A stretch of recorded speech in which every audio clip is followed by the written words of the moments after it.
وہ سوال ایک چیز میری طرف منسوب کی ہے اس کی آپ جذباتی نہ ہو. اتنی دیر میں دونوں کی باتیں ہو میرا بھی جاتی. سوال کا جواب دے دیجیے گا نا ایک ساتھ ہی. السلام علیکم ورحمۃ اللہ وبرکاتہ. ناظرین کرام، آج میں آپ کے سامنے جس موضوع پر بات کرنے کے لیے جا رہا ہوں وہ موضوع ہے کہ کیا بدعتی اور شرک کرنے والوں کے پیچھے نماز ہو جائے گی. جی ہاں دوستو، یہی ٹاپک ہے اور جو بہت سارے لوگوں کے ذہن میں یہ سوال گردش کرتا رہتا ہے، خاص طور پر پہ جو اہل حدیث ہے. اہل حدیث کہیں بھی جاتے ہیں، مارکیٹ میں جاتا ہے یا کہیں گاؤں گھر میں جاتا ہے، یعنی رشتہ داروں کے یہاں پہ جاتے ہیں، وہاں پر اگر اہل حدیث کی مساجد نہیں ہوتے ہیں، دیوبندی یا حنفیوں کی جو مساجد ہوتے ہیں، تو وہ لوگ کھلے عام طور پر وہ شرک و بدعات کرتے ہیں. جی ہاں دوستو، کیونکہ وہ تعویذ گنڈا بھی ایک شرک ہوتا ہے. تعویذ گنڈا کرتے ہیں اور پھر وہ امام بنے ہوئے ہوتے ہیں. تو جی ہاں دوستو، بہت سارے ایسے امام ہوتے ہیں کہ تعویذ گنڈا کرتے رہتے ہیں اور دوسروں کو بھی دیتے رہتے ہیں، اور وہ شرک ہوتا ہے. جی ہاں، اللہ کے رسول اللہ صلی اللہ علیہ وسلم کی حدیث ہے کہ من تعلق تمیمۃ فقد اشرک، جس نے تعویذ لٹکایا گویا کہ اس نے شرک کیا. تو جو تعویذ لٹکاتے ہیں تو جو دیتے وہ بھی تو شرک ہوتا ہے.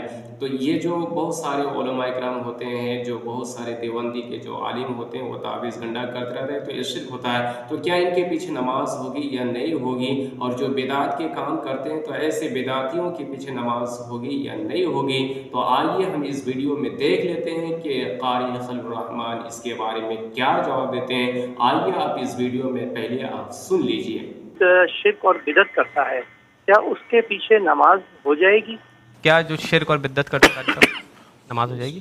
رسول اکرم صلی اللہ علیہ وسلم کا فرمان ہے کہ من وقر صاحب بدعت فقد اعان علی ہدم الاسلام. جس بندے نے کسی بدعتی کی توقیر کی، عزت کی، اس کو وقار بخشا، اس نے گویا اسلام کو گرانے میں اس کی مدد کی. تو جب ہم کسی کو امام بناتے ہیں تو یہ ہم اس کو عزت دے رہے ہوتے ہیں. اور یہ علماء کا آپس میں ایک دوسرے کو عزت دینے کا ہمارے ہاں یہی طریقہ کار رائج ہے کہ ہم ایک دوسرے کی عزت اسی طرح کرتے ہیں. مثلا میری مسجد ہے، میرا مصلی ہے، اور وہاں راٹھور صاحب آ گئے ہیں اور یہ میرے دوست ہیں اور مجھے پتہ ہے کہ یہ عالم بھی ہیں، اور میں نے ان کا اکرام اس طرح کیا کہ ان کو اپنا مصلی دے دیا، تو یہ اکرام ہے. تو اللہ کے رسول فرماتے ہیں جو بدعتی کی عزت کرے، بدعتی کا اکرام کرے، اس نے گویا اسلام کو گرانے میں اس کی مدد کی. تو امام بنانا اس کا اکرام کرنا ہے. تو ایسے لوگوں کو اکرام نہیں دینا چاہیے جو خلاف سنت زندگی گزارنے والے ہوں اور نماز بھی خلاف سنت پڑھانے والے. جہاں تک وہ بدعت کی بات ہے تو بدعت حسنہ ہو یا بدعت سیئہ ہو، ہمیں اس کو واضح کہہ دیں کہ بدعت بدعت ہے، اور بدعت کرنے والے کو امام جماعت نہیں بنانا چاہیے، بدعت کرنے والے کو ممبر پر نہیں بٹھانا چاہیے. بہت خوب. میں یہاں پر لائیو کال کو پھر آپ کو دکھا رہا ہوں. لائیو کال بہت دیر سے ہو گئی ہے. لائیو کال وہ سوال ایک چیز میری طرف منسوب کی ہے اس کی. آپ جذباتی نہ ہو. اتنی دیر میں دونوں کی باتیں ہو میرا جاتی. بھی سوال کا جواب دے دیجیے گا نا ایک ساتھ ہی. اچھا چلو ٹھیک ہے نا. دیکھیے، جہاں تک بدعت ہے، ہم نے ہر چیز کو بدعت بنا دیا. ٹھیک ہے نا، قولاً، ٹھیک ہے نا، عملاً تو سب کرتے ہیں. حرمین شریفین میں آپ چلے جائیں، باپ دادوں کے نام لکھے ہوئے، گیٹ کے اوپر لکھے ہوئے، سامنے جناب اپنا بے شمار جو ہے جوس فرنچائز ادھر ہیں. ٹھیک ہے نا. میں نے تو یہاں تک دیکھا کہ آج کل صاحب جو ہے وہ گرمی ہو تو امام پیچھے ہو گیا، لوگ آگے کھڑے ہوئے. تو بات صورت کہ ہر چیز کو آپ نے بدعت بنا لیا. اور بدعت بھائی وہ چیز ہے جو اسلام کا انکار کر دے، اسلام کی، جس میں اسلام کی اصل موجود ہے. ہم نے تو ذکر مصطفیٰ کو بدعت بنا لیا. ورفعنا لک ذکر کا اصل موجود ہے، ان اللہ و ملائکتہ یصلون علی النبی ذکر موجود ہے. لہٰذا کوئی گستاخ رسول ہو اس کے پیچھے نماز نہیں ہوگی، گستاخ صحابہ کے پیچھے نہیں ہوگی، گستاخ اہل بیت کے پیچھے نہیں ہوگی، مشرک کے پیچھے نماز نہیں ہوگی. اور بدعت جو ہے وہ میں سمجھتا ہوں کہ اس کے لیے اتنی زیادہ تعویلات آ گئی ہیں. ہمیں دیکھنا چاہیے کہ بدعت ہے کیا. اس کا من سن سنتا حسنتا فلہ اجرها واجر من عمل بها الى یوم القیامہ. یہ حدیث مبارک کا جسے کسی اچھے کام کا جو کسی اچھے طریقے پر کسی نے آغاز کیا تو اللہ اس کو اجر عطا فرمائے گا، بعد والوں کو بھی. تو یہ دونوں چیزیں بیلنس ہے. تراویح کیا ہے؟ حضرت عمر ہادی نعمت البدع. ٹھیک ہے نا. ہمارے شیخین نے قرآن کو جمع کیا. تو اس کی بہت ساری تفاصیل ہے. اور آپ یہ دیکھیں کہ کسی کی جانب پتھر پھینکیں گے تو چھینٹے آپ کے پاس بھی آئیں گے. میں آپ کو 100 سے زیادہ بدعات ایسی بتا سکتا ہوں ان طبقات کی کہ جو دوسرے پہ بدعت کا الزام لگاتے ہیں، حرم کعبہ سے لے کر دیگر جگہوں تک. لیکن میں یہ سمجھتا ہوں کہ ان چھوٹی چیزوں سے بدعت میں جمع نہ کریں. بالکل اس کی اصل بھی بدعت وہ دیکھنے ہے کی جو ضرورت ہے. اسلام کے کسی اصول سے ٹکرا جائے. بات جو اصل کھڑی ہوئی تھی وہ تو آپ نے ختم ہی کر دی. بات کھڑی ہوئی نہیں تھی, بیٹھ گئی. اب نہیں بیٹھی. کون سی بات؟ وہ جو پہلے کون سی بات؟ بدعت والے مسئلے والی. بدعت والے مسئلے پہ کیا بات کرنی ہے آپ نے؟ میں یہ کہنا چاہ رہا تھا کہ رسول اکرم صلی اللہ علیہ وسلم نے فرمایا کہ من احدث فی امرنا ھذا ما لیس منہ فہو رد. وہ بات ہی مردود ہے جو رسول اکرم صلی اللہ علیہ وسلم کے فرمان سے ثابت نہیں ہے. یہ مثالیں دینا کہ جی حرم کے باہر جوس سینٹر کھلے ہوئے تو وہ انہوں نے جوس سینٹر کوئی ثواب کے لیے کھولے ہوئے کہ ہمیں جنت ملے. میں نے جوس سینٹر دیکھیے ہم نے آپ کی آپ نہیں بولنے دوں گا. آپ کو پورا غلط لفظ منسوخ آپ نہیں بولنے دوں گا. پورا رہا ہوں پھر آپ یہ تو غلط بات ہے. پورا وقت دے رہا ہوں. میں پھر اسی وقت دوں گا. پہلے آپ کو وہ ٹھیک سینٹر کا تو ڈاکٹر صاحب میں آپ کو دے رہا ہوں. قاری صاحب آپ بولیے. میں نے ڈاکٹر صاحب میں آپ کی طرف آ رہا ہوں. میں آپ کی طرف آ رہا ہوں. ڈاکٹر صاحب میں آپ کی طرف. قاری صاحب کے دروازے جی میں آپ کی طرف آ رہا ہوں. پھر آپ ایکسپلین کر دیجیے. جوس سینٹر میں نے غلط بات منسوخ کر کے بولنا پڑے. نہیں میں آپ کی طرف آ رہا ہوں. پھر آپ کلیئر کر دیجیے. پھر آپ کلیئر کر دیجیے. آپ کی ساری بات غلط تھی. میں چپ کر کے سنتا قاری صاحب آپ ادھر گفتگو کریں. آپ ادھر گفتگو. یہ غلط نہیں, نہیں, یہ طریقہ غلط ہے نا. میں نے جب یہ کہا کہ بدعتی کے پیچھے نماز نہیں ہوتی, میں نے ایک حدیث کوٹ کی. میں نے یہ تو نہیں کہا یہ بدعتی ہیں. انہوں نے خود سے کیسے قیاس کر لیا کہ یہ اشارہ ہماری طرف ہے, ہم بدعتی. چور کی داڑھی میں تنکے والی بات ہے. میں نے نام ہی نہیں لیا, نہ بریلوی نام لیا, نہ دائیں بائیں نام لیا, کچھ بھی نام لیا. حالانکہ مجھے توقع نہیں تھی بیسوی صاحب سے کہ یہ میری حمایت نہیں کریں گے. لیکن عجیب میں حیران رہ گیا کہ میسمی صاحب نے سب سے پہلے کہا کہ بالکل صحیح بات ہے, بدعتی کے پیچھے نماز نہیں ہوتی, اس کو امام نہیں بنانا چاہیے.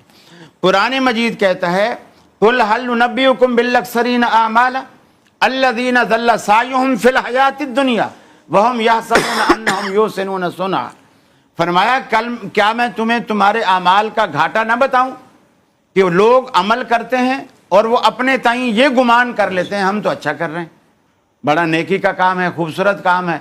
لیکن اللہ کہتا ہے وَهُمْ يَحْسَبُونَ أَنَّهُمْ يُحْسِنُونَ صُنْعًا, وہ خود اپنے تئیں گمان کرتے رہتے ہیں لیکن ہم ان کے سارے عمل ضَلَّ سَعْيُهُمْ فِي الْحَيَاةِ الدُّنْيَا, ہم سارے عمل ان کے دنیا میں برباد کر دیتے. بدعتی ایک ایسا شخص ہے جو دین کو نامکمل سمجھتا ہے. وہ یہ سمجھتا ہے کہ اللہ کے رسول نے نعوذ باللہ یہ دین میں اتنی بڑی کمی تھی جو میں نے آ کے پوری کی. ظاہر بات ہے پہلے سے وہ چیز دین میں نہیں تھی. تو بدعتی اس لیے برا ہے, وہ یہ سمجھ رہا ہے کہ دین ناقص ہے, جبکہ اللہ تعالیٰ نے قرآن پاک میں کہہ دیا الیوم اکملت لکم دینکم واتممت علیکم نعمتی ورضیت لکم الاسلام دینا. دین مکمل ہے. اگر کوئی اس کو نامکمل سمجھتا ہے, پھر اللہ کے رسول نے مثال دے کر آپ نے فرمایا کہ روز آخرت آب کوثر پر میں پانی پلا رہا ہوں گا. کچھ لوگ آئیں گے, ان کے وضو کے آزاد چمکتے ہوں گے, فرشتے مار مار کے انہیں بھگائیں گے اور میں کہوں گا آنے دو میری امت کے لوگ ہیں.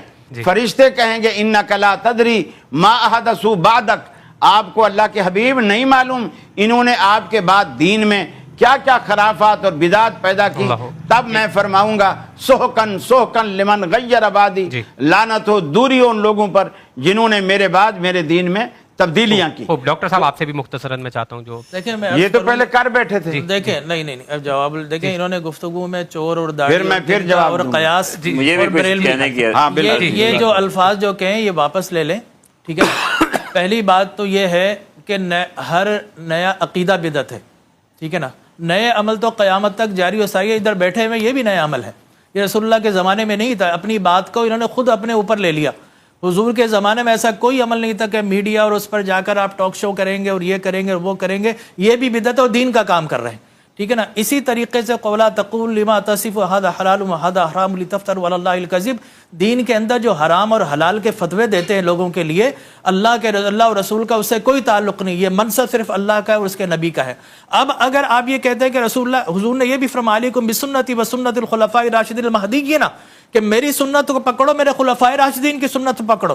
حضور اکرم صلی اللہ علیہ وسلم کے زمانے میں ثابت کرتے ہیں کہ قرآن کو ایک کتاب کی شکل دی گئی ہو, لیکن صحابہ کرام نے قرآن کو کتاب کی شکل دی. پھر اس کے بعد جناب پھر تراویح حضور کے زمانے میں تسلسل کے ساتھ ایک امام کے پیچھے نہیں ہوتی. 3 دن رسول اللہ نے پڑھی. یہ 3 دن پڑھتے نہیں, یہ تو سارے دن پڑھتے ہیں. اور 8 پڑھتے ہیں, 8 کہیں سے کسی حدیث سے ثابت نہیں ہے. یہ پڑھتے ہیں بدعت ہے یہ, ٹھیک ہے نا. اسی طریقے رسول اللہ سے انہوں نے کر لیا نا, اب سنتے جائیں مجھے. اسی طریقے سے انہوں نے حرم کے دروازے, کیا رسول اللہ نے اپنے والد کے نام پہ باب عبداللہ لکھا؟ کیا رسول اللہ صلی اللہ اور حرم جو ہے وہ عبادت کی جگہ ہے, یا اس لیے لکھا ہے کہ حرم کو عزت مل جائے, یا اس لیے لکھا ہے کہ ان کو عزت مل جائے؟ اسی طریقے سے باب فہد, کیا حضور نے, حضرت عمر نے, حضرت علی نے, حضرت عثمان نے, حضرت ابو بکر نے رکھے نام؟ نہیں رکھے, یہ رکھتے ہیں.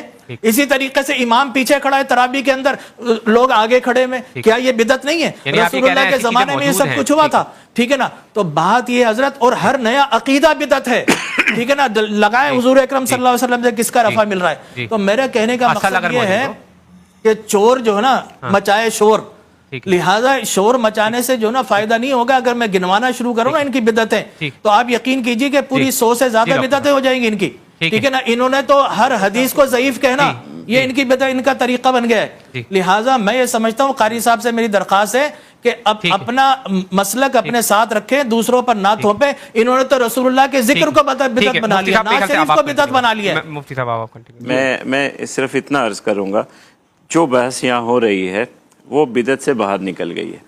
بدعت کی آسان سی صاف ستھری تعریف یہ ہے, من احدث فی دیننا, کہ جو دین کے معاملے میں نئی ایجاد ہو. ایک چیز سنت نہیں ہے, آپ اسے سنت قرار دیں تب بدعت بنے گی.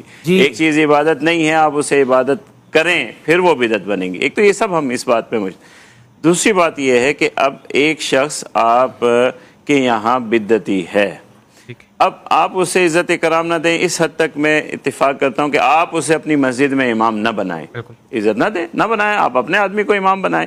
لیکن اگر کہیں جماعت ہو رہی ہے اور ایک جو آپ اسے بدعتی سمجھتے ہیں وہ جماعت کروا رہا ہے, کیا آپ اس کے پیچھے نماز پڑھیں یا اپنی علیحدہ نماز کریں؟